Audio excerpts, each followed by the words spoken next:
Welcome to episode 275 of the Center Ring Esports Podcast presented by Alt. This is going to be the best episode ever. It is Monday at the time of recording, Tuesday at the time of listening, most likely. So we have Yikes of the Week, pushed the show back for the ESIC findings of the coaching scandal going on in Counter-Strike. So we'll talk all about that. We have all the news and everything. We wanted to talk fresh, so we pushed the show back a day for that. And of course, we'll have e-news to get to. But before we do any of that, I do have to tell you about the show sponsor, which you already know is Alt Esports. You can check them out, altesports.com, and you already know that they are the top of the line, highest quality esports apparel company that money can buy. They actually just dropped even more for their Overwatch League 90s apparel before I said, hey, New York fans, Florida fans, hold on, they're coming. Guess what? They did, and they look spectacular. Florida has, listen here, the state of Florida and Miami in general has gotten very lucky with the color scheme that they have, because it really looks good with anything. The Miami Vice looking colors. Alt took advantage of it. They're smart people, Anuj. They know their sense around fashion, and they said, put it on a shirt. And so Florida Mayhem, you can get yourself a 90s tee looking fresh. Anuj was just showing off. They have DC shoes. They partnered up with the DC skateboarding shoe company and made a very stylish and effective skating shoe. So go check that out, altesports.com, and tell them the Center Ring sent you. Hey, this is Freiberg from Heroic, and you're listening to the Center Ring. Okay, so let's start.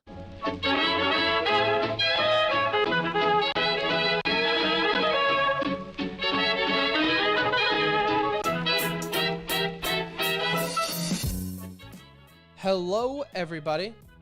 Hello, and welcome back to another edition of the Center Ring, aka TCR, aka your favorite esports podcast, presented by Alt. Yes, this is episode 275, coming to you live and or pre-recorded. Follow us on Twitter at the Center Ring for all the latest show news and updates. Join us on Discord, rather. You can check that out in the description of our Twitter and our YouTube, youtube.com/centerring. You'll have all our latest episodes, interviews out, typically before they're on the show, because we just upload them anyways. So go check that out, and you can get some content early on, and also more content to come on the YouTubes as well. You can also look at our beautiful faces. So if you're ever wondering which one of us is the Indian, is it Tim or is it Anuj?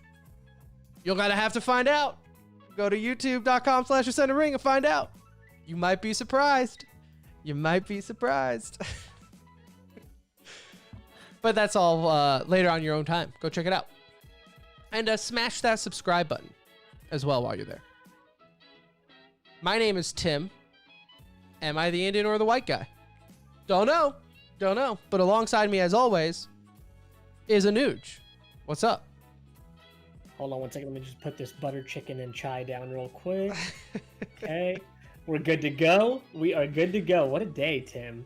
What a day. I've been waiting for this day for about 3 weeks now, it feels like. And it didn't disappoint. All things considered, very surprised that we actually got the news today for the ESIC. By the way, worst acronym. The cool kids are calling it ESIC. ESIC. That's what the cool kids are doing on the HLTV podcast. So. ESIC. Oh my God. I'll say anything. I will say anything you want. Just don't make me say ESIC. Because say that 5 times fast. That is a difficult acronym. But yeah, I'm honestly kind of surprised that they held to their word and actually gave out the reports on Monday. So that's why we pushed the show back, because Anuj made a good point that this is some pretty hot stuff going on in esports. Whether or not you're into Counter-Strike, I think this intrigues everyone, right? Whether or not you're excited that maybe this is the start of the downfall of Counter-Strike, or maybe just a sense of this is like a pretty big cheating scandal and everyone loves a good scandal. So decided to push the show back so we can talk about it while it was hot off the presses. So we'll get to that in a little bit, right after Yikes of the Week. But before we do that, let's get to some show news. We announced a couple weeks ago, or a couple episodes ago, I should say, the last Thursday of every month will be our Ask Us Anything show. Now, obviously, we'll talk about other things, but we'll always do an Ask Us Anything segment every last Thursday of every month. So, that is next episode for those with a calendar. No, actually, technically, last Thursday was the last Thursday. Yeah. Because I don't have a calendar. Starting next month, the last Thursday show of each month will be our Ask Us Anything. But for now, we'll do next time, which was technically the first Thursday of October. But we record. If it makes you feel any better, we'll still be recording it in September. We are recording in September. So that, yes. So I am still right, technically. Still right. So get us your questions. You can ask in Discord. You can private message us in Discord. Slide into the DMs on Twitter.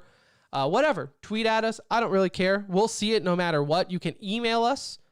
tcr.esports@gmail.com, I think. Mm-hmm. But that's probably the less likely way that we'll see it. So slide into DMs, hit us up on Discord, whatever, and ask us anything. It can be about sports. It can be about the Stanley Cup Finals that will probably end tonight once the Tampa Bay Lightning defeat the Dallas Stars. When my Tampa Bay Lightning defeat my Dallas Stars.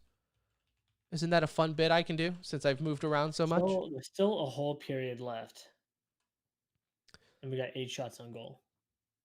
For the game? For the game. Ooh, that's not good. That's not good. That's not good. Although we live in Dallas, my heart is also in Tampa. So, And Detroit. And look, St. Louis. I love the city of Philadelphia. Always have had a soft spot for Philly. Why? So, long story short, is when I lived in Detroit, my favorite hockey player at the time was Paul Coffey, who played for the Red Wings, who later went to the Flyers. So, as a kid, my irrational thought was, well, I have to like the Flyers now. So, like, I have Flyers stuff. But it's just been a fandom then that's stuck with me my entire life is Flyers. I always you like. root for them if they're like playing somebody other than. Of course. Okay. We've talked about it before. Like for me, like you, it's so different. You've lived in Dallas your whole life.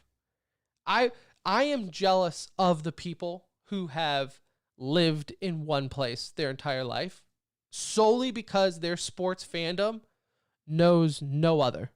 Like all you know is Dallas. Love the Stars. I did grow up a Penguins fan though. Oh. Mario Lemieux was my guy. Yikes.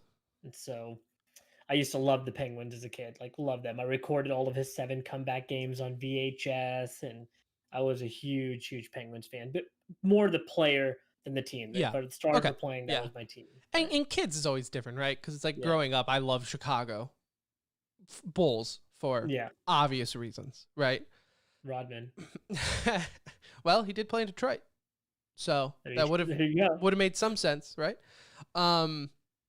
Yeah, but me, I've moved around so much that it was different. It's just different. My sports fandom, it's like I've said it before. Detroit teams can make or break how I feel that day, but like here, my family lived in Tampa for so long. Tampa was like my home away from home for so long. I've been to Tampa Lightning games a lot. It's just difficult for me to root against them.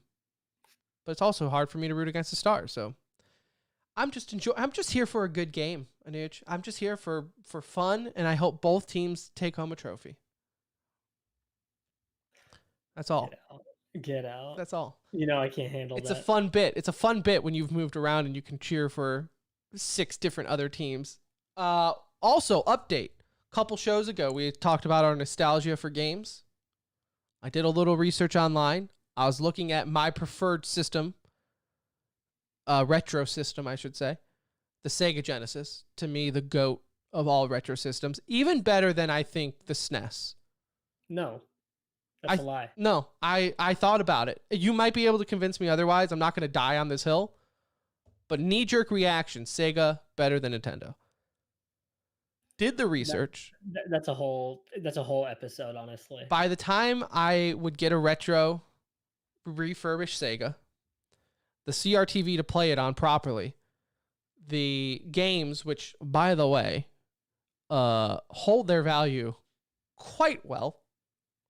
I mean, GameStop has just robbed every one of their games, because if you just hold on to your games, you're fine. You're going to get your monies back eventually on games.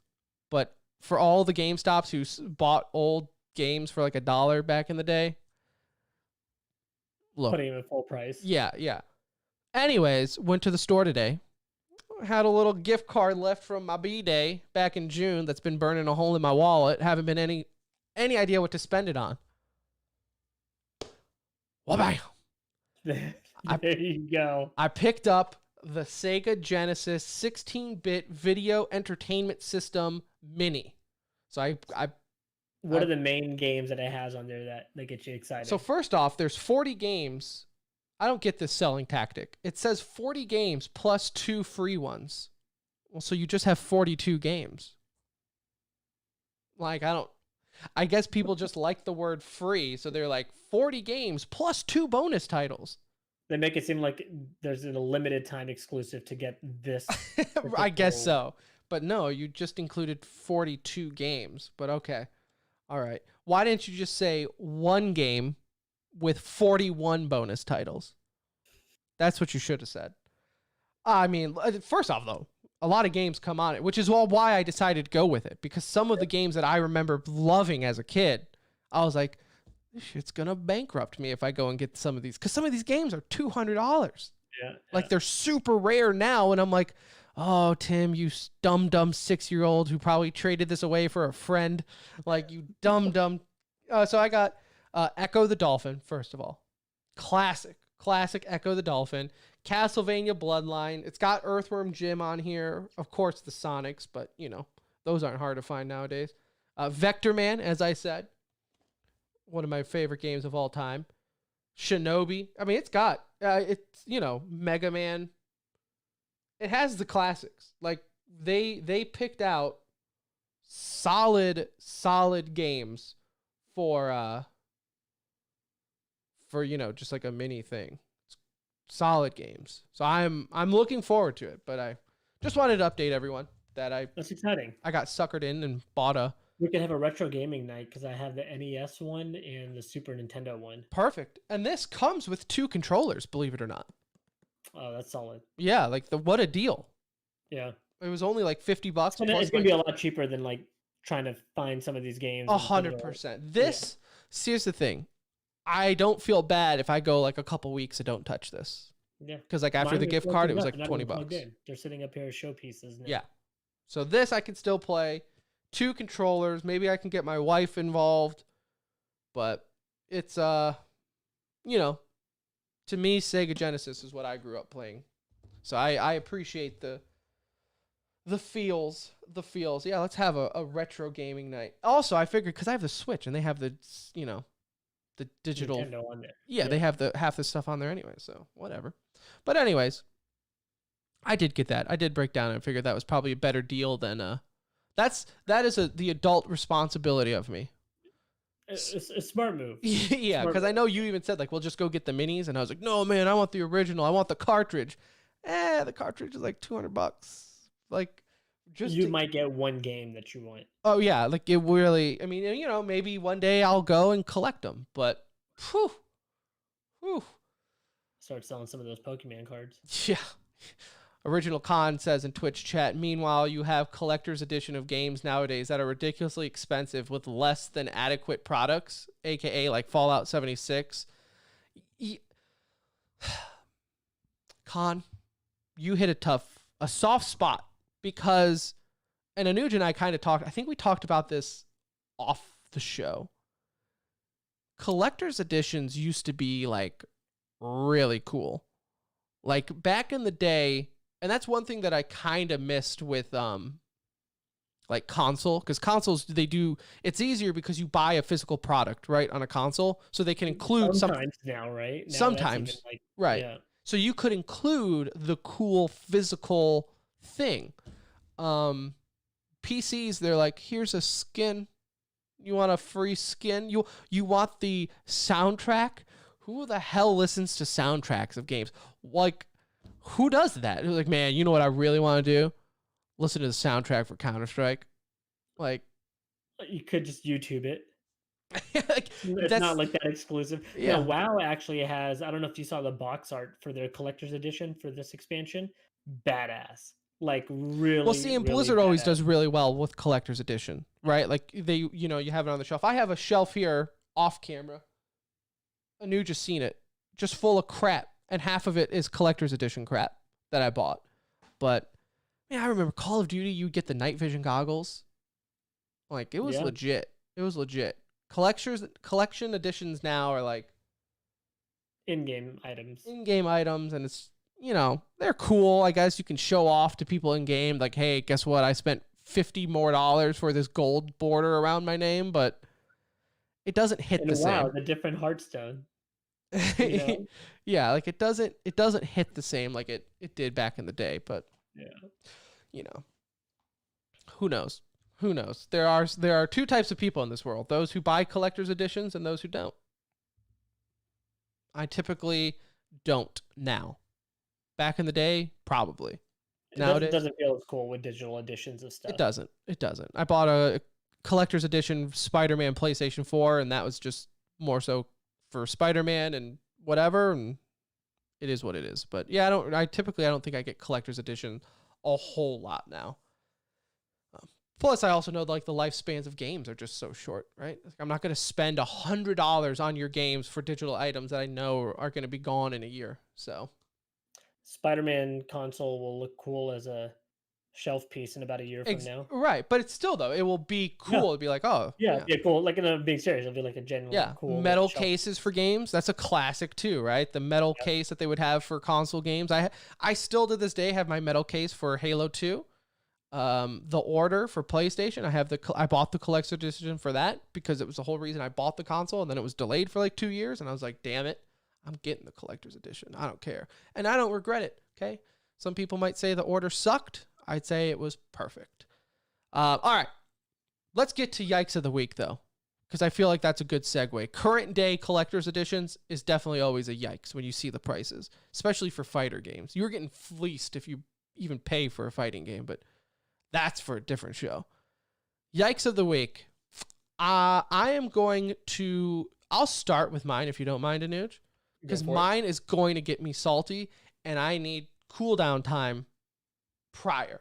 It allows me to see how much time is remaining for me to go. I'm going to make it quick.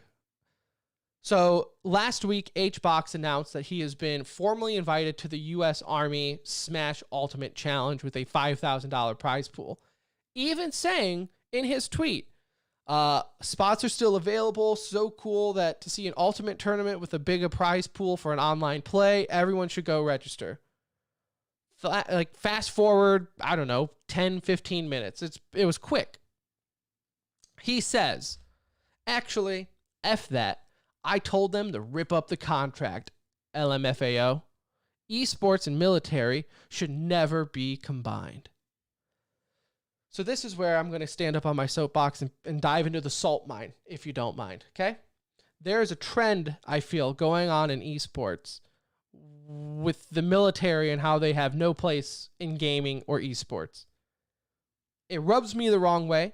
For personal reasons, I grew up in a household where you respect the military. You know, those people are fighting for your freedom, yada, yada, yada. I don't care one way how you feel about the military or what they do, if it's for a good cause, for a bad cause. I get that, right? As a 30-year-old, I understand that that's pretty polarizing. But I do feel strongly still is you don't have to respect what they do, but you do have to respect the individuals that are there. And right now, to say that military has no part in esports, I think is one thing idiotic when we're all playing. Half of the esports are military shoot 'em up simulators. Okay. Second, laughable that someone from the Smash scene is going to tell anyone that they belong in esports. But 99% of your scene is full of pedophiles and rapists like 4 months ago. Okay? Like, your biggest event in Evo was ran by a pedo that, for the most part, seemed like everyone knew about it that was involved. So let's pump the brakes and like riding your white knightism all over Twitter, okay? Like, I'll say that.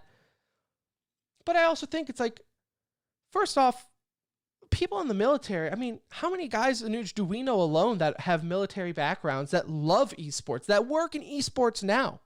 Like, huge. To say that it doesn't belong, I think, is ignorant. And I don't like it. I'm going to say it right now. I just don't like it. To me, it's a yikes. I know where you're coming from. It's look, you can have your stance. This is apart from, we're not talking about flag kneeling and things like that No. for social justice causes. Okay, that's very different than what Tim is talking about, and I want people to make sure that we make 100%, that 100%. very clear. What we don't want is what we saw on like their Twitch channel, right? Talking about like racial slurs that was kind of in, without saying the word, right? They said Right. like gamer word or whatever they put on Yeah. there. That type of stuff you want to see filtered out, right? But that's Right. not the military. That's an individual being stupid, right? That Yeah. happens to be in the military. But you're right. Like, to say that they don't belong, look, they're a sponsor for the NFL. They're a sponsor for, I mean, everything. Everything. The U.S. Army is an official sponsorship of the Chicago Huntsmen. Just want to let everyone out there know, if you don't know, they sponsor teams. Like, to me, it's an idiotic thing to say that they don't belong in esports. Like, why? Explain to me why. I understand if you're anti-war and you don't want them to fight and we don't belong in certain parts of the world. I get it.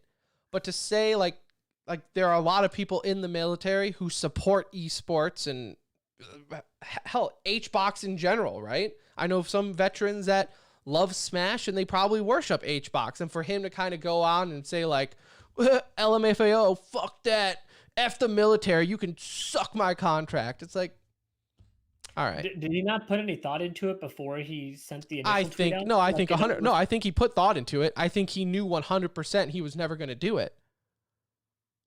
Like, you were excited to do it for $5,000. You know, again, you could have said no from the start and moved on with your day, right? And didn't have to make it a big deal. But yeah, I mean, there has been like a negative agenda towards the military recently within esports that seems like, again, some of it being warranted backlash towards them for actions and things like that. I totally get for them just wanting to be involved and be there. Again, like you said, half the shit we're playing in military sims nowadays anyway. Yeah. Right? Like, it doesn't make sense. Get off your high horse. And no, I don't think he had any repercussions. I mean, it was just he didn't get the money to participate in their tournament and whatever. But yeah. C'est la vie. All right, go for yours. Well, Tim, mine is going into the world of Valorant, and not for the reason you would think. Doesn't have anything to do with the game. Doesn't have anything to do with the developers. You know, Riot has been in here a handful of times. But this is for some news that just recently released from Moses, head coach of. Is this Moses that they're talking about? I don't even. You know what? I should have looked that up. We'll just say Moses and Andy Miller. When I read the article, that's what I gathered. That's what I thought took CS from it Moses. as well, but I should have been smart and actually looked at that. So we're just going to say Moses and Andy Miller confirmed that some of the Valorant pro salaries are sitting between 20 to 30K a month, which at first glance, you're like, well, you know, like top Counter-Strike pros make that much. And, you know, we've heard of some of these numbers before. Like, why is that so outlandish?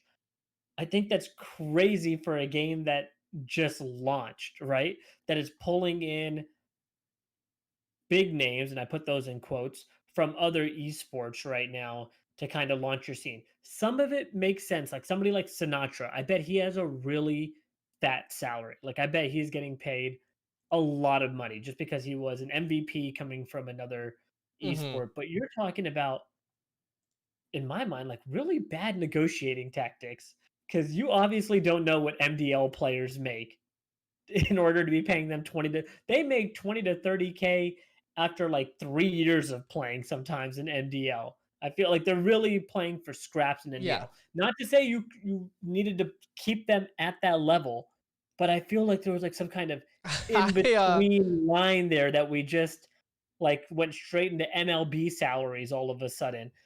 20 to 30K a month for me is what you would pay Simple or what you would pay Device a in the month. game. A In month.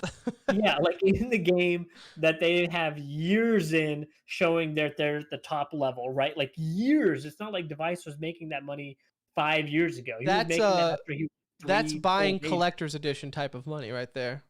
Bro, it's like they bought collector's editions and they all got like the most basic Pokemon card out of the deck. Like they're paying for something that was literally making pennies the year before. And so I'm not sure how many players exactly. I'm going off the assumption that it's a handful that are getting this, but if it's not one or two names that immediately come to mind, like I really can't think of many. Like Sinatra is really one of the few that comes to mind because of his pedigree in another esport. Everybody else was making significantly less. Even a player like Mixwell, there's no way Mixwell was making nearly that much in Counter Strike. He had a hard time, you know, the Optic roster maybe paid him some of the most money that he probably made, but even that wouldn't have been 20, 30K a month, I don't think, at that time in esports. So outrageous number. I'm curious to see what it's going to be like after some of these guys have skins on the wall in the game. Like, what kind of money are they going to be asking for then? You're not going to want to get paid just what some of the other tops are paying when you are the best. Don't tell me that it's difficult to make money as an org in esports when you're paying dudes 30K a month for a game that had no pro scene. And like you said, the power for a lot of these situations were probably in the org's hand. Like you're talking to dudes who were tier 2 hard stuck in Counter-Strike. Like you probably didn't have to throw the bank account at them to convince them to come play for you. Probably could have gotten it on the cheap end and then said, why don't we do a short contract and renegotiate later on? But it's like they Googled, what do top esports players make in Counter-Strike? And they're like, oh, all right, this is probably what these guys were getting close to. No, I mean, that's basically Alex's contract, what Alex just signed with Cloud9. He's making about 30K a month. and even that's a little ridiculous. It's insane.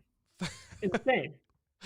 Oh man, I think there's probably some overcorrection that needs to happen on that front. But hey, don't let me be the one to say players need to make less, because I know where that would take us.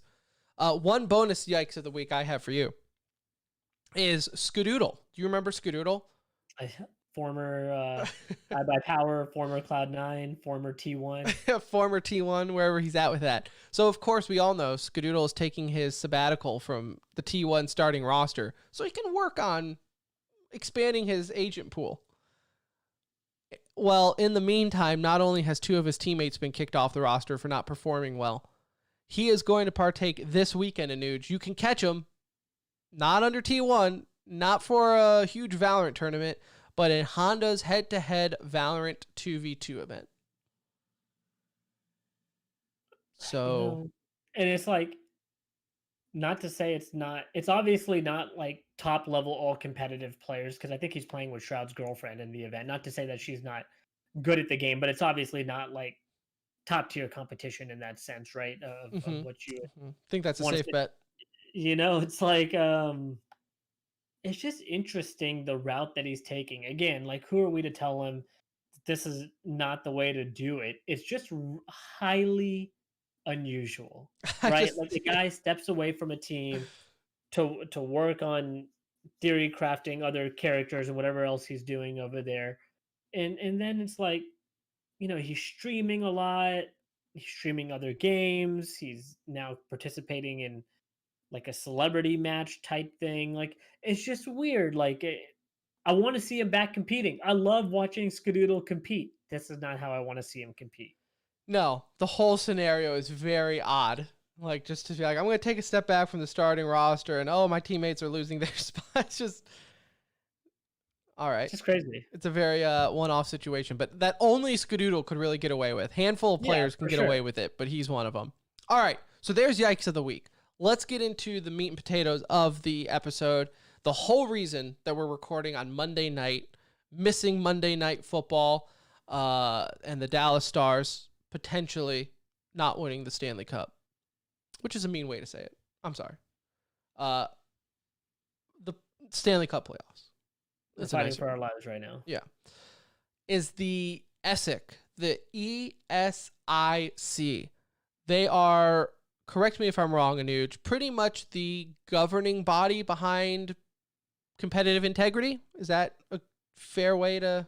Yeah, for like ESL, DreamHack, like a couple of event TOs. Yeah. Like they handle it for them. Yep. So this is the group that took it upon themselves to investigate and do the background and do most of the legwork when it comes to watching demos and things for this coaching bug that was discovered a handful of weeks ago in Counter-Strike. So to catch everyone up to speed, first off, what is the coaching bug? Great question.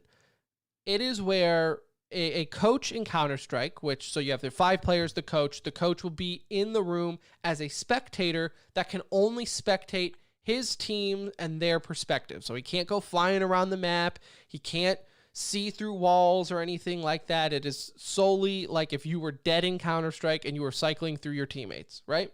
Stuff like that. Well, there was a bug that wasn't all the time, very occasional, but we've learned that it's been around since 2015, and it would occasionally allow the coach, he would get stuck at a certain part of the map, it could be anywhere on the map, and he could see and rotate his camera from a bird's eye perspective. So it could be at a crucial point in mid, say on any given map. It could have been at a choke point or near the other team's spawn, but it could give him enough information. Obviously on a pro level, any information is good information to then kind of say, okay, this is what they're doing in these scenarios and everything there. So this has recently been brought to light by 2 individuals, Michael Slowinski and Steve Dudenhofer. It's a European name for you, who originally went through 1,500 demos. Now, for those who don't know, demos are recordings, obviously, of games to find abusers of this coaching bug. So let's go over the facts first, Anuj. We'll go over their findings, and then we can give our opinions and I want to leave emotion out of it right now, an opinion. Let's discuss facts, then we can discuss opinions, because this feels like it's been going on all year. Like this feels like it's been going on for months, but the fact that this has really only been, 3 weeks, a month's time, pretty incredible. 1 full month coming up here. So it's pretty incredible on how fast things can turn around. It's from September 4th is when this all kind of first came to light. So let's go over, I guess, some of the history too. We still have some to get to. So the first bans, like we said, August 31st, were Dead, Hunden, and Zoner. Teams were they were given penalties, disqualified. Some of the punishment, some were banned for a year time, some were banned for a month time, depending on, what it all came down to, had to forfeit their major points and everything there. And now this is where it was like, okay, how deep does this thing go? And this is where ESIC got involved and said, all right, we will take the time, we will review as many demos as we can and look for where this goes. And like I said, this is when they found out, like, shit, this thing goes back to 2015. So yeah, because like in the initial findings that came out, like in August 31st, that we did not realize how far it went back. We didn't know this went back to 2015. Yeah. We thought it was something that happened in one of the more recent updates, and all of a sudden this bug became available. I should also say this. Only online too. Like, I guess maybe the bug could occur on land, even though it never did, as far as I know. It wouldn't be able to happen on land. That's what I'm saying. Because on land, everyone would see it relatively quickly in the. Even though I guess in most lands you probably don't even have a coach, just given most lands are. Whatever. We'll not dive down that rabbit hole. So, all right. I'll let you take it from here, Anuj, as far as breaking down kind of what ESIC's findings and everything were, and we'll go from there. Yeah, so I mean, obviously, again, they just came up with their findings recently. Um, Kind of crazy, Tim, because of the amount of demos that they had to go through or are still having to go through. This is really like part one of two of the findings. Like, there's going to be either part one of two or part one of three, even. This is going to have to be broken up. So far, they reviewed 25,000 demos out of basically 100,000, like 99,650. Out of those 25,000 demos, we've seen it occur essentially. This bug has taken place in only 0.1% of the total demos available, right? Like, so they're able to do these different algorithms and stuff that kind of scan through the demos and flag when this particular bug is taking place. So, kind of keep that number in mind. Just, I think it's an important number to note because there are a lot of bans that were handed down that we'll get into, but this only happened in 0.1% of the game. So it's not as widespread as I think both Tim and I were thinking it would be in majority of the community, Yeah. I believe, as well. Yeah, I think a lot of people thought, I mean, hell, we were talking about it last week. We were joking about saying, like, oh, just wait till we get these findings and then see how much Counter-Strike is blown up. And 0.1% of the demos show that the bug occurred and was used. So very, very minuscule in the sense of what people were thinking going into it, for sure. Like, it wasn't happening in every online match. We know that. And Yeah. that's kind of important to note because we are talking about the integrity of the game. You know, at the end of the day, you don't want to feel like the game you've been watching for so long has been like BS, right? Like, that's the last thing you want to feel as a fan is all the enjoyment you had over the last 5 years of watching any online event, sit there and think, okay, they cheated in every single game. Well, we know that that really wasn't the case. And so it gives me a little bit more ease of mind, I guess you could say, at least when it comes to, my overall thoughts on this towards the end. Um, these particular findings so far produced 37 offending parties, right? So we do have 37 bans that were issued today based on the findings. Now, those bans go into quite a bit of detail in terms of, how many rounds they actually use the bug. There was different ways, and maybe that's important to mention. I actually have that here somewhere.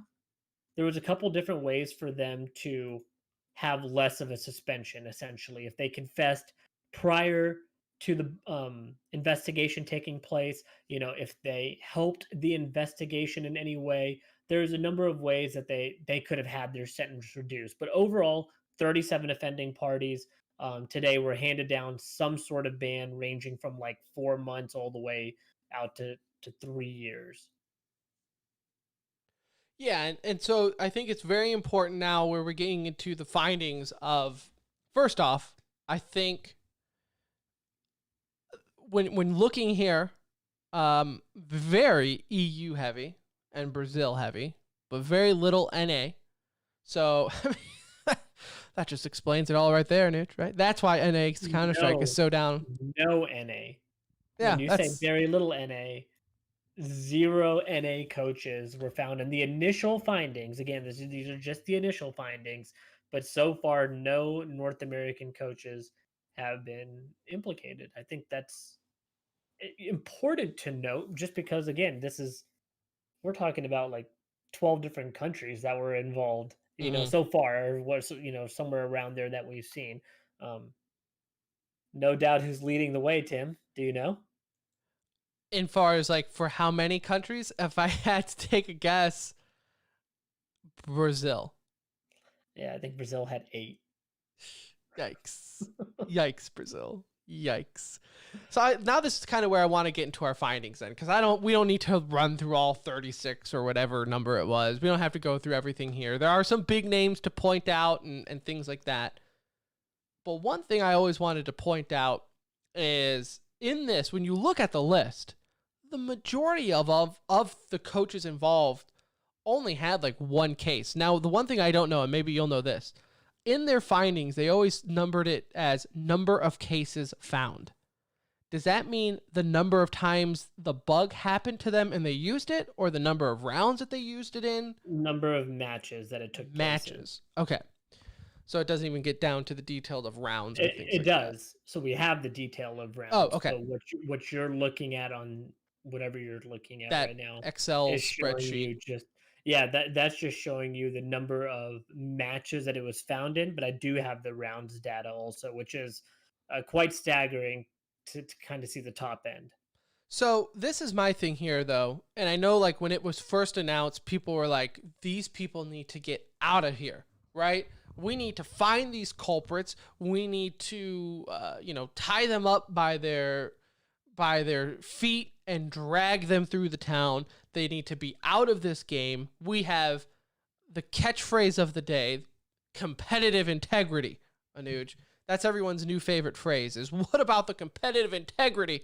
Oh, God, what if we do without the competitive integrity of Counter-Strike? And they need to be gone forever. Now, maybe it's the fact that the Lions won yesterday and I'm feeling pretty good. Maybe it's the fact that my allergies have been so bad the last month that, I feel like maybe I have the Rona and I'm just fighting through.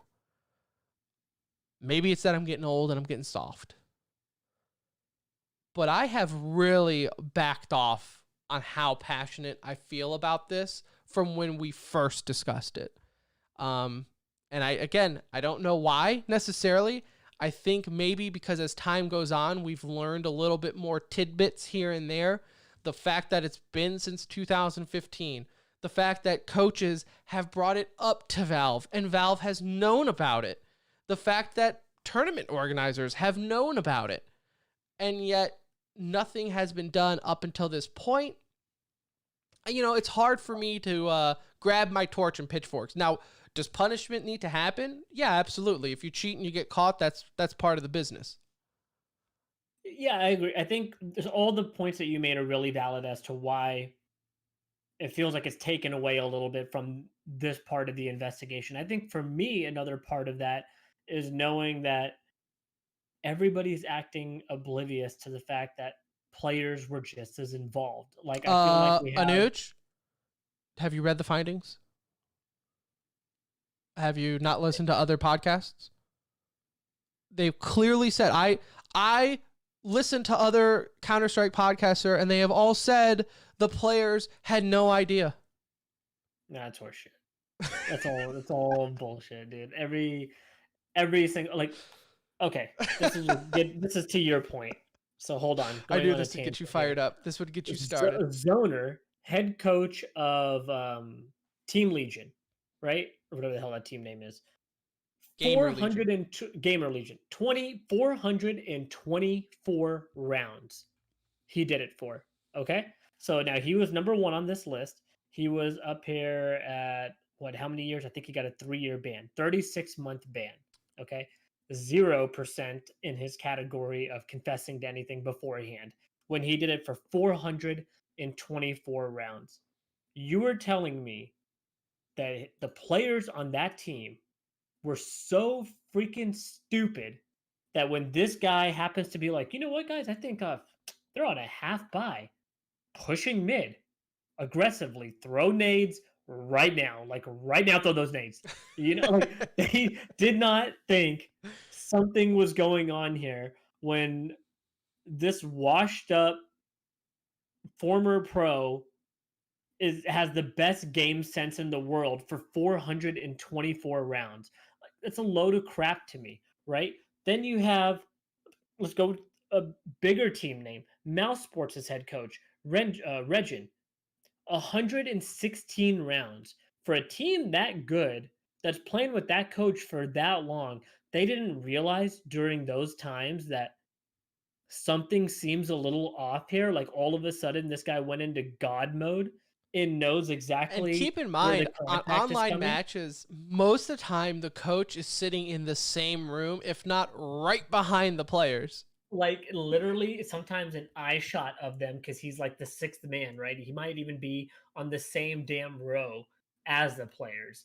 And so for me, that takes away from this whole thing is that I'm not saying I wanted to see every player get punished. I am saying I wanted to see that it was acknowledged that there was involvement from the players. Now, it was mentioned today from the commissioner of this organization that look, we don't have the time or the resources to go through 99,000 demos of voice comms and interviewing all these players and doing all of this to find out that information. Okay, so there wasn't like 100% saying like, well, players had nothing to do with it from the head of the organization. I don't care what the talking heads of the esport are saying, but this is coming from the guy that Right. led this investigation. Um, I do understand that part of it. He said they have zero support basically from Valve in the sense of financial support. Like Valve doesn't give a shit. Like, hey, you do the work for us. Thank you very much. And that's kind of ball game for them. Now Valve may come out with their own rulings after ESIC has done all the work, but they have no additional help. But for me, this is 37 scapegoats is what I see here, right? Like 37 people that are going to take a majority of the blame as coaches. They should because they were in leadership in that sense, and um, you know, I get it, but there was a lot of involvement from the players in my mind. Like they knew exactly what was happening during that time. They were probably not saying, "Hey, I hope this happens in this game," but hey, if it does happen, you have to be willing to take the information is my Right. assumption. Yeah, I think how you said the scapegoats. That's why, to a certain point now, Zoner's on a whole nother level. He's the extreme. Yeah. What I'm Right. just saying. But for a point is lot it's of these funny. guys, they're not like that. Like, what were some of the? Do you have like the lower number ones in front of you? Yeah, so you feel bad because like Rugga, like the coach Casper, he's well respected in this scene. He's the coach of North for a long time, Optic, really been around. He was in there for one round total, and he said that I believe he reported it. He even did some sort of confession that gave him a 25% less like leniency on his ban. So he was, even stepping up during the investigation, but he still got a 3.5 month ban essentially for his involvement, and that was one round. There's, for let me see here. I mean, there's a handful of them under 10, Yeah. including like PETA was under 10. Um, who was it? This is the head coach of LMBT. I'm trying to remember. I think he was Mouse also, if I'm not mistaken, for a little bit. But anyways, he was like 4 rounds, although his was at a pretty crucial spot as What far as was like Dead video at? with it. Do you have Dead's? Because I know he at the start of all this was like, "Oh, it was only for like a round. It was only for a map. It didn't happen any more than what we already know." And Dead's number is wrong on here. because I know Yeah, Dead. his was kind of all over the place. So His got bumped up because I think they found it in 5 occurrences, so the round total is wrong on here. okay, alrighty. So I do agree. Like, and that's where I feel bad for some of these coaches where it's like and that's where I'm like, Valve knew about this. Valve knew some of the coaches at the time reported it, and then it just turns out to where it's like you're still. I don't know. Like, I feel like that's almost where you have to punish them to make a point, to make an example. And that's where I do feel bad. I think there are a lot of players right now kind of thanking their lucky stars that there's no proof that they knew about it. Because 100%, these coaches are falling on grenades right now for the players. Because if any one of these coaches wanted to, I'm sure they could be like, my team knew. Like, I told them, oh my God, guys, you'll never believe this, but there's a bug happening right now, and I see every single one of them going down long. So go be, right? Like, I promise you that's had to have happened somewhere in this. No one, we've seen in esports in life, how many times does someone find a secret and keep it? 9, like very, very rarely, especially in this team atmosphere. So I don't. I think it's just common knowledge because again, it had been Yeah. reported to admins before. Well, Like it's not like people didn't know and this I was think a too. thing.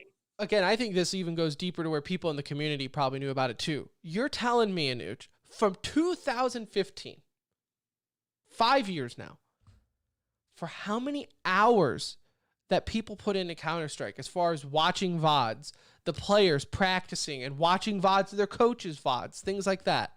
For 5 years, it never once came up. It never, even for players not on the list, from other teams, a player didn't see this in their own VOD and thought, like in a practice session, and was like, hey, this just happened to me. I wonder if it's just a one-off, though. It's probably a one-off. This isn't happening to other teams. I won't say anything about it. Nah, don't worry. No, come on. Like how being that naive is how we got here to begin with. When people, this is what I'm saying. People are like, I can't believe the competitive integrity. You know who gives a shit about competitive integrity? Second place. That's who cares about competitive integrity. The losers are going to be the ones who cry about competitive integrity. You think the Houston Astros are sitting here complaining about competitive integrity? No. You know why? Because they got their ring. Okay? And only the coach got fired. And only perfect example, right? Only none of the players got punished. It was only coaching and management who got punished in that whole Only thing. difference is you can't throw baseballs at Counter-Strike players, you know? Right. So, to have this whole naive thought of like players aren't look, we just got over. This is also why I hate when I see people in the scene and talking heads, figureheads, saying how these people need to be out of esports forever. First off, just take a deep breath, okay? You're acting like they just murdered someone, okay? They used a bug that was in a game. Second off, we just got done with this in High by Power. We just got done fighting a war for how many years to let the High by Power guys play again after a lifetime ban. And that was for match fixing, which in my opinion is worse than using a bug to cheat. The commissioner even came out and said, ESIC or ESIC, however we want to say it now, he even came out and said that he completely 100% disagreed with the handling of iBuyPower. He goes, you don't even get his example was you don't even get a lifetime ban for murder at the age of 14. How are you getting a lifetime, ban from competitive so these gaming people saying like these people need to be off of esports, they're making us look ridiculous. Guys, this is just competition. In any competition, you're going to have people trying to cut corners and cheat. Like that's part of it. Getting caught and serving your punishment is also part of it, right? And so that's where I understand why there is punishment being handed down, even if it was only for a map. Although that sucks. But in the end of the day, I guess stealing is stealing, whether you stole a loaf of bread or, something more valuable than a loaf of bread. I'm sure there are one or two cases in here that you would say, no, that person doesn't deserve it. Right. He doesn't deserve a ban because of how it happened. It happened. He reported it right away. What do you want him to do? There's some of that there, but I think that there's a really fine line, and I think that's one that they just didn't want to cross, right? Yeah. Of how do we determine exemptions? Right now, there is an appeal process that's going to take place. There's still multiple investigations going on. They still have to review another 70,000 plus demos. They're still going to come out with the MDL match fixing scandal, which I think will be significantly bigger, not in terms of number of people involved, but in terms of integrity, right? Like that is the worst of the worst scenarios, I feel, is a match fixing scenario, other than maybe truly using an aimbot on the server. And this is different, right? I've seen some people on social media try to say like, oh, this is just like cheating with wall hacking or aimbotting. No. A bug occurring in a game that the developer knows about and then you just using it for your advantage is night and day difference than actively hiding a hack on the computer via your mouse memory or keyboard memory in a competition. Night and day difference. Guys were trying to cheat. You really can't say that, right? They took advantage of it when it took place, but I mean, unless some of these guys knew how to actually Mimic get it. the bug to occur, like, which I don't think they did. Like, there is a difference because none of these individuals were actively going into the game thinking we're going to cheat today. Yeah. Like, it happened in the game and they took advantage of it, and now, they're paying the price. And look, we have some pretty substantial suspensions here, right? Like, you have Ents, Mouse, and Heroic all without a coach for the next 18 months. You have MIBR going through a full-on revamp. You have some teams that are going to be hurting. Although this just bans them from the TOs that are tied to ESIC. Now they'll pass it on to the other TOs for them to determine if they want to follow suit. Valve will have to come out and eventually make a statement on this, you would think, or maybe they're just pushing Source 2 or Half-Life 3 and they're super busy right now. Like, I don't know, but they'll eventually have to come out and say something. Now, It those is interesting. punishments will probably bother me more because Valve is always more harsh than TOs. And the fact that Valve's punishments are going to be worse and the fact that they were the ones who knew about it and had the power to fix it, it's going to drive me insane. Like I said, I do feel bad for the coaches in this scenario. Some more than others, but I do feel bad for them because the fact that they are being paraded around town as the criminals that they are, the lack of competitive integrity, while the players are just sitting here like, whew, glad we benefited from them. Like, Yeah, Mouse funny, Sports is 'cause I like, saw, thank God that worked out. I saw Chris J commenting and kind of like poking at one of the coaches that was banned, and all I could think was like, your coach did it too. You guys 100%. Do you remember that You time, had Mouse, when like you were... two coaches like- that did it. You guys Then remember they that time you were like number 2 in the world and everyone was like, what the hell? How did Mouse get to number 2 in the world? Well, maybe. I don't know. Maybe. Now they did add, Tim, a couple of things in here to hopefully kind of see some of this stuff ahead of time in the future to prevent some of these issues. Like, there's a longer delay now on streams of like 4 minutes. That's also going to be tied into the findings of the stream sniping stuff that we can get into here in a second. But voice comms are People now being stream snipe recorded. online? Yeah, like that. You know what? Let's just talk about that real quick because I know we're probably getting close to moving on here. But there is 2 other investigations again going on outside of this one, so 3 total at the same time. ESIC is really putting in the time here. Obviously, the coaching scandal, coaching bug that we're talking about. Again, the MDL match fixing scandal that I think will stretch. It's going to be interesting because then you have to turn these findings over to Riot, and maybe Riot will get involved, and it'll be interesting to see how this stuff goes down for that particular one, which I think will be bigger again in the sense of impact will be bigger. And then finally, the stream sniping scandal, I guess you could say, investigation that's ongoing, where they're going to let us know that every team in the top 250 stream sniped during COVID. I think it's a really weird thing to investigate for a couple of reasons, and we talked about it earlier. I don't know how you could honestly believe that not every single team had a stream up and running.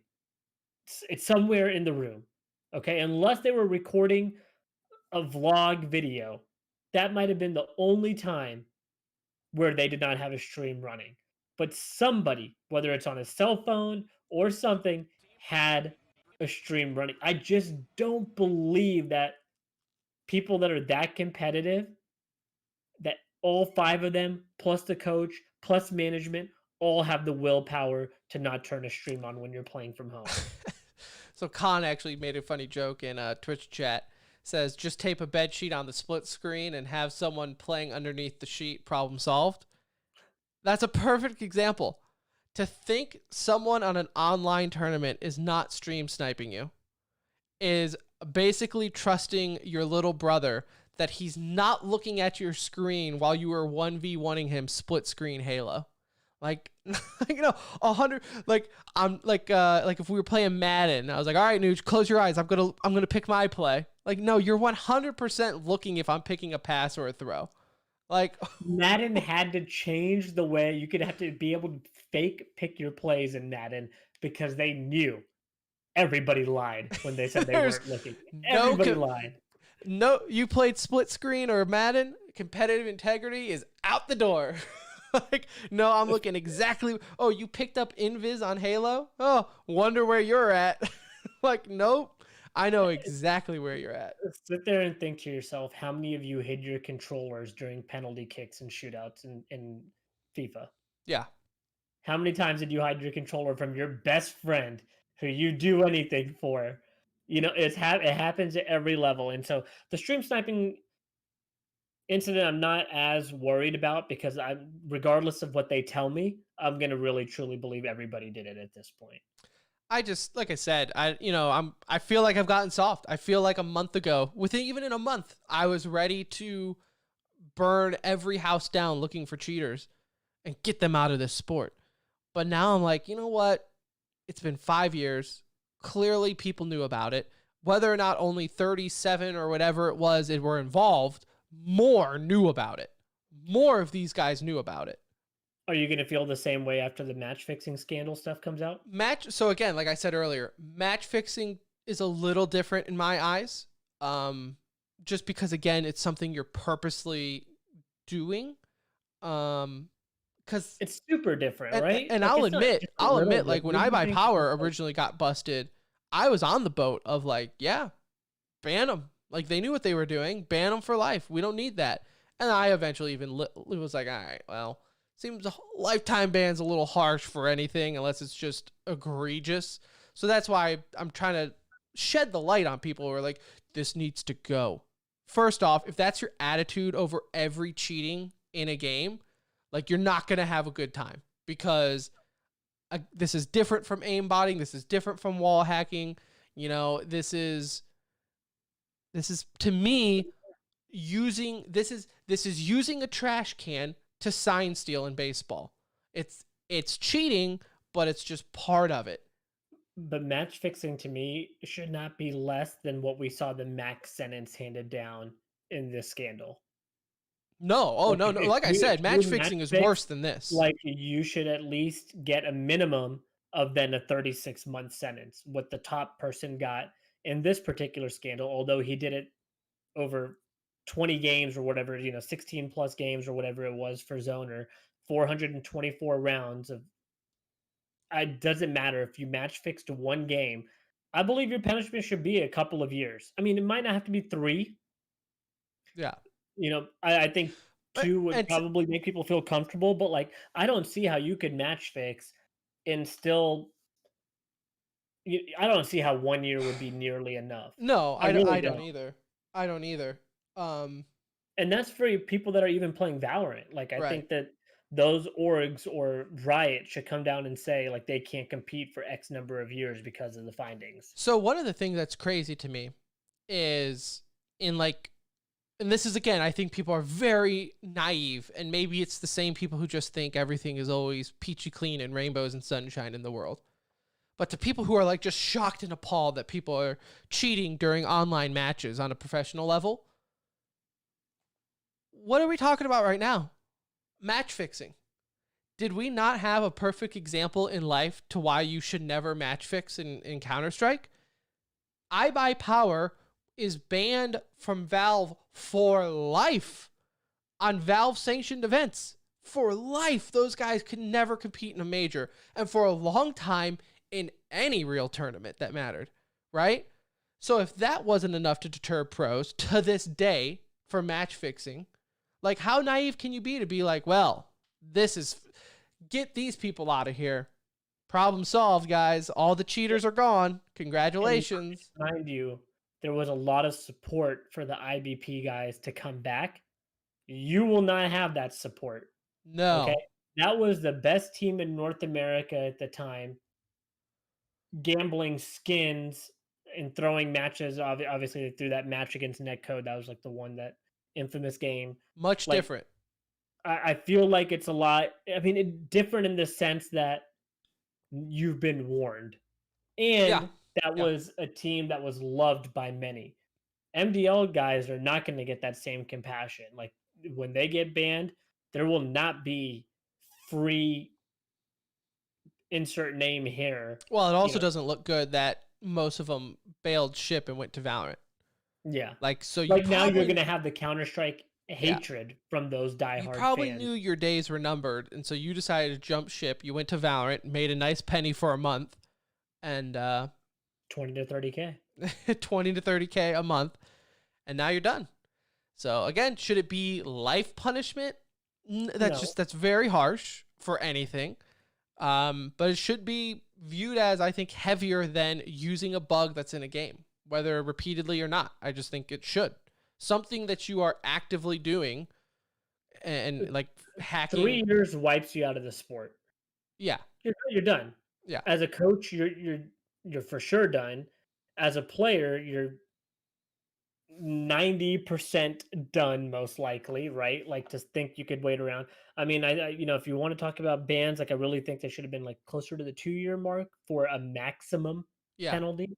But I don't see in my mind, Right. match fixing wouldn't deserve any less than that. Yeah, and that's where that's where I do feel bad, because I guess it's unprecedented.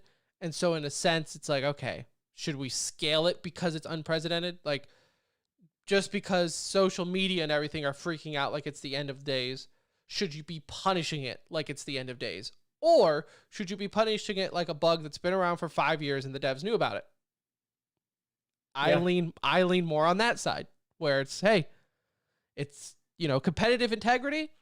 The integrity is not there, but for me, the competitive side is. That's what you do on the competitive side. You look for the advantage, whether or not it's be an in-game bug or whatever. Still cheating, though. Still cheating. Of course, like I said, and I always, and I forgot what show, it was like a mob documentary.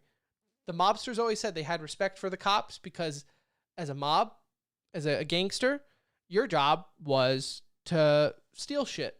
As a cop's job, it was for them to stop the gangster. So they always had mutual respect for each other because they understood one guy was a bad guy and one guy was a good guy. And that's how I feel here. You can cheat. You can get away with it. But just know when you get caught, that you're going to have to serve that punishment for the cheating. Yeah. It's over at that point. Yeah. Right. It's over for a lot of these guys. I mean, a lot of these guys' careers are done after today. Yeah. I mean, 100%. Some of them aren't big enough names to where they can. That's what I'm saying. Push it around. Majority of the 37 are probably done after these findings. Yeah. Yeah. And I think OG's coach, OG said, like, yeah, we talked to him about it. We're putting him on leave, but I got the vibe like he's going to stick around. Like, so some of the orgs. That's Casper. So that's Casper. who, Okay. Yeah. Yeah. So like I said, some of these orgs are realizing like, yeah, it happened once and they reported it and now they're serving their time. Like, what do you want? It's like a short prison sentence, Like, you'll wait for them. Yeah. You don't have to wait too long. A couple Yeah. month break from the significant other might not be the worst thing for some people. So yeah, it's like the difference is he was caught speeding and running a red light while the other people were street racing. Yeah. It's like it's a little different, a tad different. So there's that. As we said, there will be more information, but as far as the bulk goes from their findings, that's that. So where you fall on it, right? It's all entirely up to you. I'm sure everyone's probably a little different. Right now, I think, you're just going to have to take the facts for what they are, and Counter-Strike will move on, though. I will say, overall, not as bad as I thought. Yeah. Even yesterday, or the last episode when we were talking, I thought this was going to be so... I mean, when I heard 2015, I was like, my God, it's going to be everyone. Like, everyone is toast. But for the most part, it's... Funniest one was Starix, who just accused Flusha of hacking without any sort of evidence, accused him of Valve covering it up. There's a bunch of irony. There's a bunch of beautiful irony in here. The fact that Brazil has the most coaches on the list, and yet they're also the one fan base who's willing to destroy anyone's career over no evidence of accusations of cheating. So a lot of a little silent today. A lot of justice irony in this one. But as I said before, no North American teams. So now we know all these jokes that, oh, America sucks. USA, you have no Counter-Strike skill. Well. Maybe because we were the only ones playing by the rules. Did you ever think about that? Did you ever think maybe it was our competitive integrity that was holding us back, Anuj? I'm sure that was it. Huh? Now we should see a change. I would like to see him cheat a little. All right? Throw in a bug here and there, okay? Well, why can't we do a light aim hack? I know not full-blown aim hack, just a little light one. Just a little... Something that locks on occasionally. Just a little aim assist, all right? Why don't we do Yeah. just plug in a controller, see how that helps. Is there aim assist there? Just see how it happens. See what happens. Make NA great again. So there's that for you. The ESIC findings, some might say it's only the beginning, but we'll lightly touch on it as news continues to trickle in. Let's get into e-news. Speaking of, for CSGO, Cloud9 roster is slowly but surely getting filled out. It has now been reported that Floppy is going to stick with the team. As far as I know, the only one from the ATK roster planning to be invited back. So Floppy, obviously, I mean, he was one of the better ones. He had the most potential. I won't lie, as a Cloud9 fan, I'm like, okay. We'll see. Maybe this was just a change of scenery is what he needed. Can we stop on that? I know we don't usually want to get into this, but like so far, I just want, knowing 4 of the players on this roster, first impression so far. I was going to save it for when they finish the roster so we can talk about it fully. We'll come back. All right. People I will say forget this. anyway. I will say this. My quick first reaction. The Henry G effect is still in effect. Because it's Henry G making the signings, I am more excited and I have more faith in the roster. If you change Henry G for literally anyone else and they were still doing the same exact signings, I'd be like very not disappointed, but skeptical, I should say.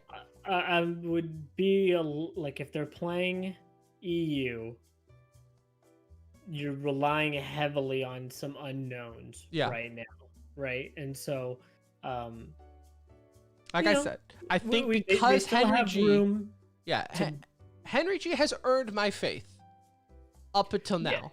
That's what I'm saying. Like, like definitely in the right direction. I don't see this right now as like a top 5 roster. I think they could be fighting for like top 15 with this roster.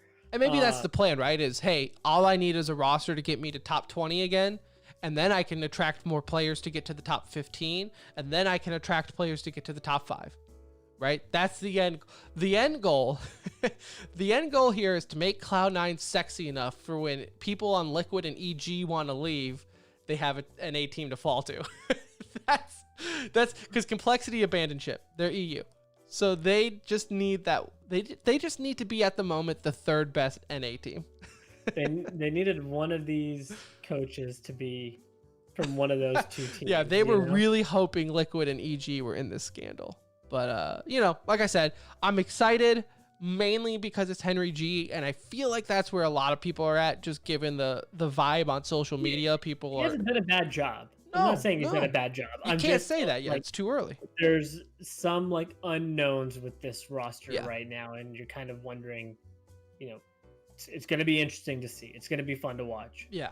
Yep. Breaking news, Anuj. Hit the sounder. That's your breaking. That was it. That's your breaking news sounder. Okay. All right. The ESL Pro League NA playoffs and finals wrapped up this weekend. Who played? Glad you asked. Furia defeated 100 Thieves 3-0, technically 2-0. They had a map advantage in the ESL Pro League Season 12 NA finals. Congratulations, Furia. What an honor. Yeah, I mean, Furia like dominated the series. Like really, they went in with the 1-0 lead into the series and completely destroyed it.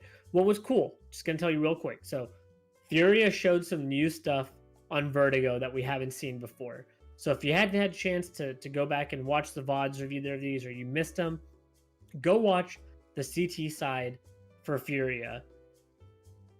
super interesting. They were able to get on some scaffoldings that I don't think I've ever seen before. So some really unusual boost on Vertigo that you could tell they put the time into practicing. Which again, they showed something new. And if you haven't watched a lot of Furia play, I know we give them some shit, but that's more because they're Brazilian, not because we don't think they're not good. Fair enough. Watching Vinny and some of these guys, the way that they just hold W and play, it's fun to watch. So go back and check out at least that Vertigo game. You'll see some new stuff that I promise you haven't seen before. I did want to just tag team on the Furia compliment here. Is we do give them shit a lot, and like you said, it's just because we like to poke fun at the Brazilian fan base. I love them. I wish, from a NA standpoint, I wish we had half the reasons to be as excited as they are. So it's out of jealousy, not hate, I promise. Furia as an org has to be feeling pretty damn good about that contract. A lot of people gave him shit when they signed a 5-year deal, but for the most part, I would argue, apart from a few, especially on the NA side, I mean, for a 5-year contract in esports, which is unheard of, I would say they're going pretty well. Yeah, like these guys the core is not looking to jump ship. No, and they're at least the best Brazilian team, which in the Brazilian scene is all you can ask for. If MIBR came knocking, like, they might not be as interested as they once were. Yeah, they have their team behind them. So, yeah, you're right. Like it's not looking bad, but we also don't know like the fine print details. Of course, 5 years in that sense. Yeah, but look, I'm just saying from a term of 5 years, could be a lot worse. They've done really well throughout that time. They've had some slumps, but overall, like you would say, it's been a positive performance. Yep. The ESL Pro League Europe side of things, the real competition, the real tournament, kicks off tomorrow. You say that, but unfortunately, there were a lot of big name teams that just did not make it through, right? You have Complexity, obviously, who did make it through, but now they're playing with NATO Sphinx or instead of OBO, so that hurts them, I think, quite a bit. Vitality out, Fnatic out, FaZe got stomped. They look like the shittiest team in the league throughout Pro League. They really only won a couple. You of are matches what you at eat. The very end. NIP, G2, OG. These teams did not make it, and some of the names in their place, just so you know, Spirit. Okay team, right? Ents underperformed a lot as of recent. Big, who had their stint at number 1 but kind of fell back to reality after that. Heroic. So, I feel like we could have had a better playoff series coming up, but we'll still have some good Counter-Strike. Still gonna be fun to watch for sure. Yeah, absolutely. Where am I here? Vendetta takes over as Dignitas's head coach as Freiburg assumes their IGL role after they've made some roster changes. Yeah, Flaren's run there as head coach was a little short-lived, but they're like their VP of players, or he took another role essentially. And I'd say promotion overall, right? You go from coach to management. I think that's a promotion for Vendetta. For most. He went from analyst for that team. He was a talent for a long time. Became an analyst and now is a head coach. So all of them looks like they're moving around into a little bit better positions here. I will give Dig credit. They're not giving up. Not at all. Not at all. They're not giving up. Sweet Justice has been served as Chaos is to replace MIBR for IEM New York. Little background for those who might not remember, but MIBR was the team that accused Chaos of cheating and hacking. So that's some sweet justice for you, as they are now replacing MIBR at IEM New York. Deal. I would love to be a fly in the room and witness Fallen's reaction to that, because he just had to been like, "Are you any other team you could have picked?" Fallen's not even there anymore, so. Oh, that's true. Touche. MIBR doesn't have anybody, so who are they going to send to the event anyway, even if they wanted to? Touche. Let me say this one more time. HLTV. Their rankings has been updated. Just some highlights for me. EG is number 1. Furia has been moved to number 2.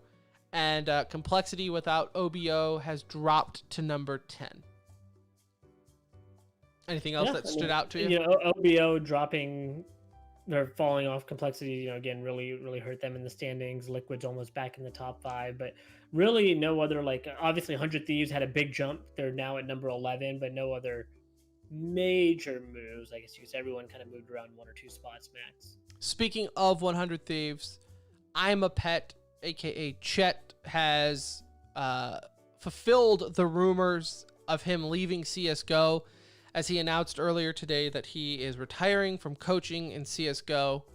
And so, of course, the obvious thing is that he will most likely be moving to Valorant, which is huge. I mean, we've only talked about players and things like that jumping ship to Valorant, but I'm a Pet, for all intents and purposes, is a NA coaching legend. And for him to, in the sense of like his resume, Trophy Cabinet isn't there, but he's turned around teams. He's turned around dying orgs.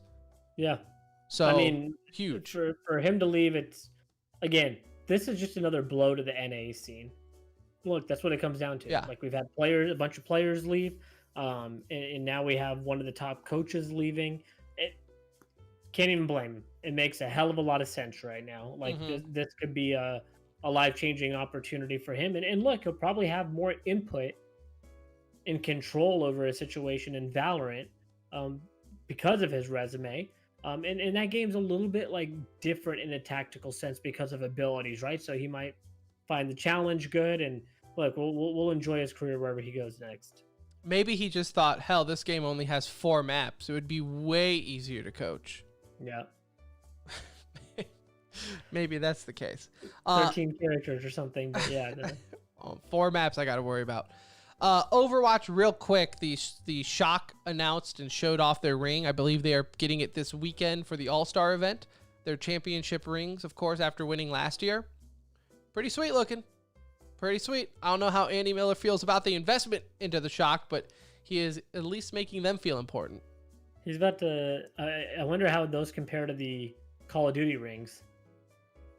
Do you remember the Call of Duty, the Black Diamond one? Yeah, the Black Diamond. I mean, cost-wise, I don't know, because I don't know how Black Diamonds. I'm assuming Black Diamonds cost quite a bit, but I mean, it looks good. I mean, it looks like a championship ring. You know, it looks legit. So, can I ask you an esports question that's embarrassing to ask? Go. When is the Overwatch League finals? In a couple of weeks in October. I think we are looking at next week. So not this upcoming weekend, but the next week. I believe they start on the 8th. Okay. So an embarrassing esports question. I will give you a less embarrassing answer and say, I think the 8th. Yes, I just looked it up. I was right, because I'm an esports genius. October 8th. Mark it on your calendars. The one time we'll talk about Overwatch League. Out that week, actually. I'm super busy. Super sick already. I won't be mean. I was going to say something mean about Overwatch, but I'm like, you know what? No, I'm not about that life. It treated me well for many years. It did. It did. It's in a tough spot. It's easy to kick a horse when it's down. Yeah, it's always easy. In Valorant, a little bit of a nerf. Hey, congratulations, people. You did it. All right? You ruined excitement, okay? Because you're a bunch of noobs who whined and complained and cried to Riot. So congratulations. You get what you want. The op is officially being nerfed in Valorant as the price increases to 5K, which I think at the moment it's 49, I think. 45. 40. Oh, is it really only 45? Okay, I never buy it, so I normally just have the bottom fragger asking me to buy it for them. The movement speed will be reduced, as well as a lower fire rate and longer time to equip, which I already thought the time to equip was high, in my opinion. So they're all like really slight numerical changes, Yeah. so we'll see how much it affects it. I think the bigger issue with the op is not so much the op itself, it's the way some of the operators are able to, their agents or whatever are able to use them, right? Like Right. Jet comes to mind, obviously. So I think you'll see some character tuning that may hurt the operator play even more so than in these changes. The price increase, I think, is fine. Really, I think it should have just had a sound when they scoped, to be able to identify the location a little bit better, but that's here nor there. They did something, and you're right. There was a lot of complaints about it, so we'll see how this affects the usage. I honestly don't think much. I No. think it might affect when you're able to buy it. You know, if you Yeah. might have to do more of an eco second round to get a third round, but we'll see how much it actually affects the gameplay behind the op. In COD, a little rumor going around, and maybe any other day this would have been a topic, but Toronto Ultra, rumors going around, Crim6 kind of kicked the tires for it, that Toronto Ultra isn't really the best, I don't want to say ethics, they're not doing anything wrong, but we'll say business integrity, as people love that word now. Business integrity, as it's rumored that they're asking players to do a 50%, 50-50 split between prize money, meaning whatever the players get, the org is getting 50%, which is a lot for people who might not know. Like, it's very uncommon nowadays with big orgs, and Toronto Ultra would be a big org, get any prize money. Normally that goes to all the players. You typically see that with smaller orgs who just need some of that prize money for travel and startup, right? So that's kind of unheard of. But the other big thing here is that the player Brack for Ultra throughout the season had to leave to go see. Correct me if I'm wrong. Was it his grandfather that he was needing to spend time with? His grandfather somebody was having a surgery. Yeah, surgery, and it was very high risk and whatnot. So he was like, "Hey, I want to go and be with family."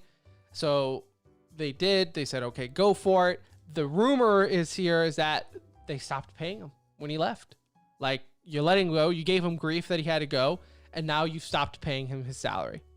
So everyone was ready to burn down Toronto Ultra. Toronto Ultra came out with a statement that basically told people to cry less, and they kind of explained the situation. Now it all depends on who you believe, though, right? Right. Because they said that they were paying him in full while he was gone, but then he said he got sick. They said the sickness went on for a long time, so they asked for essentially a doctor's note.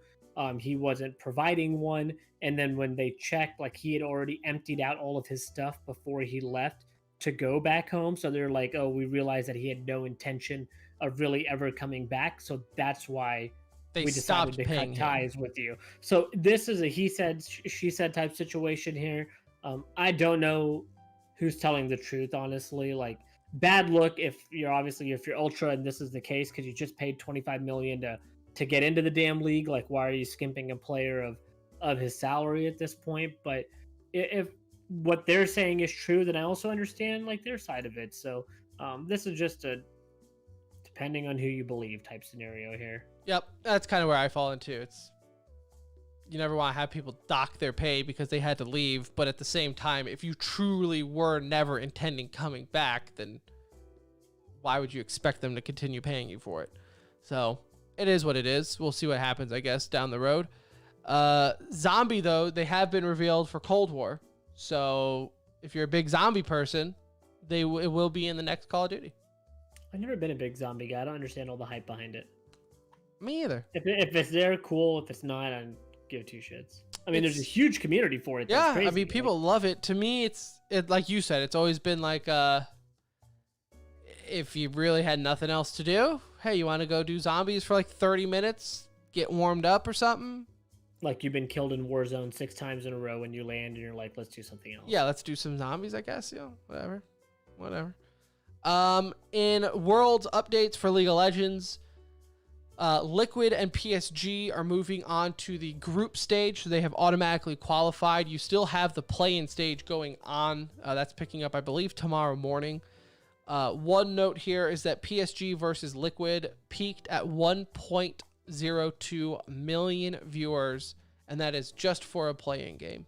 That's insane. Buckle up, because the interest is there. The interest is there.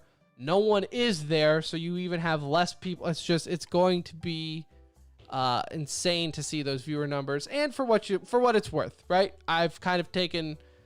I'm less awed by viewer numbers just because they're so easy to fluff, and for whatever reason, depending on what tournament and game you are, people like to bring up that fact or ignore that fact. For whatever reason, Call of Duty can get 50,000 viewers, and they're doing something about it, but League of Legends can get 20 billion viewers, and people are like, yeah, it seems legit. If you get two like world-class teams with huge fan followings, I would not be surprised if we hit 2 million at this event concurrent. Yeah, I mean, Liquid GT, right? Imagine. Yeah, it'd be Imagine. crazy. I could see it. I'm just saying at the same time, you know. And if you get a Chinese team in there, you could get up to 30 plus mil. So Yep. On Twitch, a site that they don't use, from what I'm told. In other news, Amazon, earlier in the week, Amazon kind of revealed a bunch of their new gadgets. One of them is Amazon Luna, which is Amazon's new cloud-based gaming platform. A Nuge. Have you already pre-ordered it? I would rather throw my money at a PS5 and an Xbox at the same time than worrying about cloud streaming, cloud-based platforms. Like I just Let alone ask Amazon. Stadia how they're doing. I don't know. It just That's doesn't seem like there's enough there for. So I laughed I'm at this surprised you make that announcement because, right like, now. the headline that I saw was Amazon creates Luna to compete with Google Stadia, and I'm like, compete with what? Like, Yeah, that's like that one. I mean, that's the same thing as those 3 kids that started the streaming site. They're there to compete with Facebook Gaming or Mixer. Yeah. Okay, well, yeah, you don't have much competition if that's your like looking you're setting at the there, bar you at know? Stadia. I think you're gonna do okay. If that's your bar, you're okay. For me, it's weird. Like, cloud gaming is one of those things that no one has really ever asked for, and yet these big tech companies still think they can do it, and it will just work fine, and people will love it. But I just don't think we're there yet. I think kids would just rather buy a console. That's what. Yeah, I mean, I know if I was a parent, yes, absolutely, I'm gonna get you an Xbox before I get you Luna. It's a cloud-based game on. Like, imagine going to school after a Christmas break and everyone's talking about what they got. Yeah. Like, yeah, I got a PS5. I got an Xbox. Oh yeah, my parents built me a new PC. Yeah, I got Luna. Yeah, my parents signed me up 2 controllers for Luna. If you want to come over? Pretty cool. You can running 15 down, 10 up. I might be able to play this. I went to this big cloud gaming thing to a big reveal for something. Yeah, I remember that with Envy, right? Yeah. And at the time I was like, damn, this is gonna be the future because anyone could play it. And it just hasn't picked up, and my opinion's kind of changed where it's like you still need too much to truly have it. Like, you need fast internet, and you need a 144 hertz monitor. For most of them, you still need a higher refresh rate monitor because that's what they're outputting with their service. And if not, it will screw it all up. And like, our buddy did it at DreamHack last year, and he was having a rough go with it. And I was like, I kind of felt bad because he brought his crappy computer, said, oh, I'll just do cloud gaming. I'll sign up for a free 30-day trial, and boom. And it didn't really work out as smooth as one would hope. So go luck to you, Amazon. I guess you at least have enough money to where if it fails, no one will know. You'll bury this and no one will know.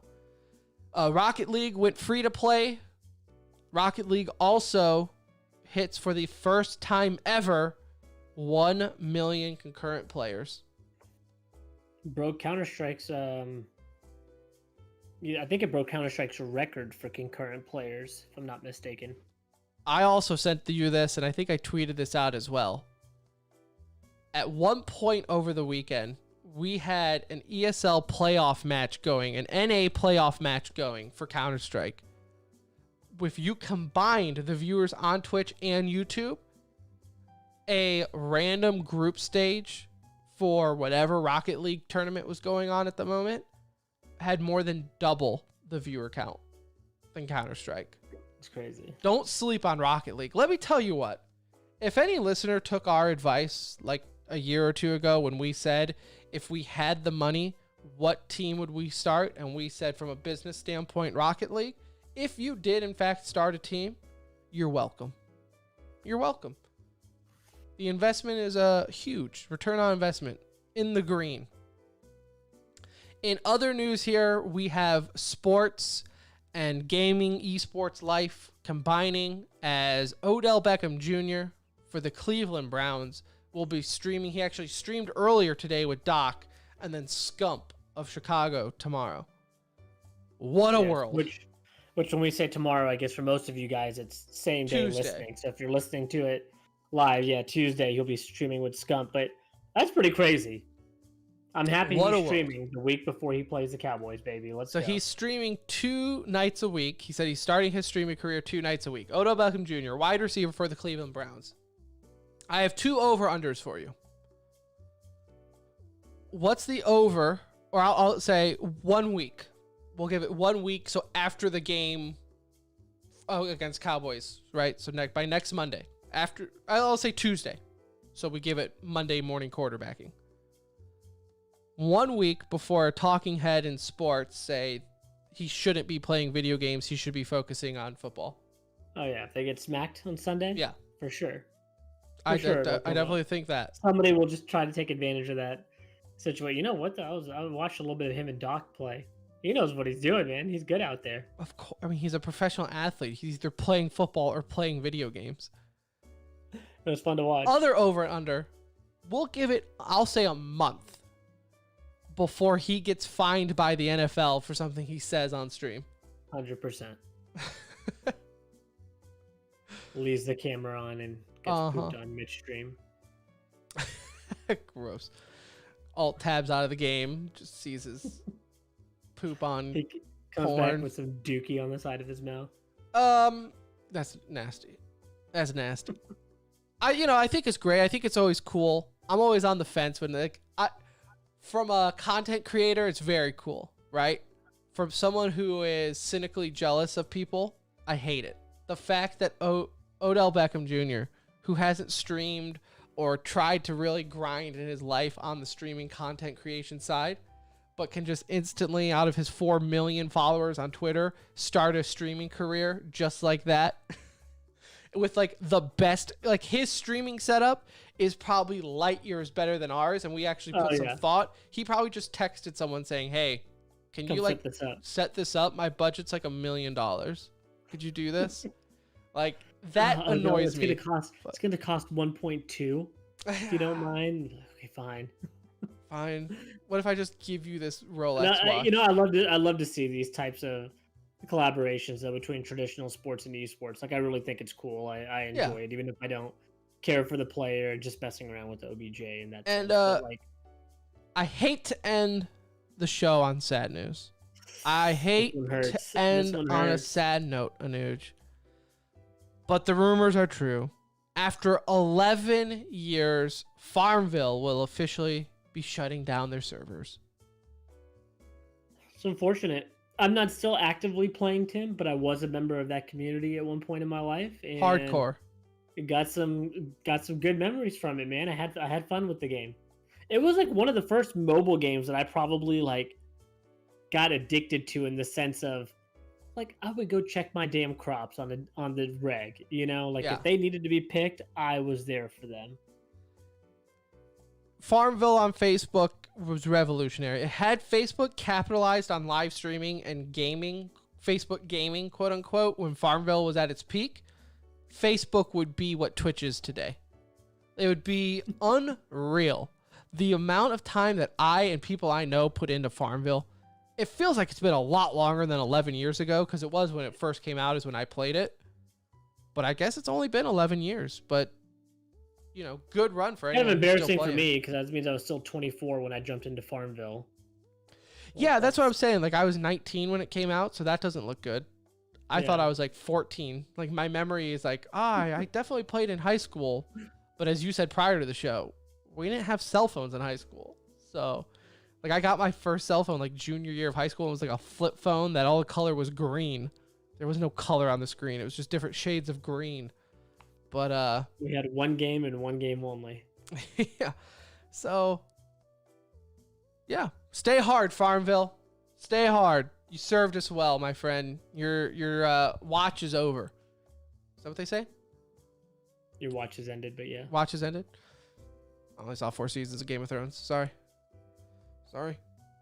Topic for another day. That hurts me to hear that. A lot of people are shocked at my lack of knowledge of Game of Thrones. I've seen like maybe even 3.5. I don't even know if I started the 4th. Seems like a show you would enjoy. It was not a show my wife enjoyed. Therefore, I could not watch it. Yeah, makes sense. And people are like, well, just watch it when your wife isn't watching it. You think I really want to watch TV when my wife isn't with me? Like, that's what I'm going to do with my free time away from my wife and kids? That's when he texts me saying, get on. Yeah, that's what I instantly text the boys and say, hey, guys, I'm free. Like, no, go spend watching an hour-long episode. No thanks, man. No thanks. Not in this house. We have husband integrity in this house, and that means when the wife is gone, you text the boys. You text the boys. That does it for the show. Episode 275. It's in the books. Done. Thank you so much for listening. Love you. We will be back Wednesday night live. So get in your questions for our Ask Us Anything segment. We will answer those on the show. So please feel free to ask us in Discord, Twitter, whatever you want to do. But that's Wednesday, so don't miss it. For everything else, follow us on Twitter at The Center Ring. And we'll talk to you then. Anuj, I'm Tim. We'll see ya. Love you.